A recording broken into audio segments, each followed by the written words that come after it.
বন্ধুরা, এই ফ্লাওয়ারটা যদি ভালো লেগে থাকে তাহলে একটা লাইক করবে, শেয়ার করবে, সাবস্ক্রাইব করবে। আর আমার এই ভিডিওটি দেখার জন্য তোমাদেরকে অনেক অনেক ধন্যবাদ।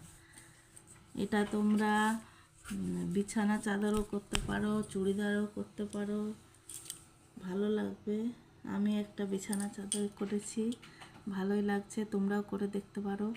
থ্যাংক ইউ আমার ভিডিওটি দেখার জন্য।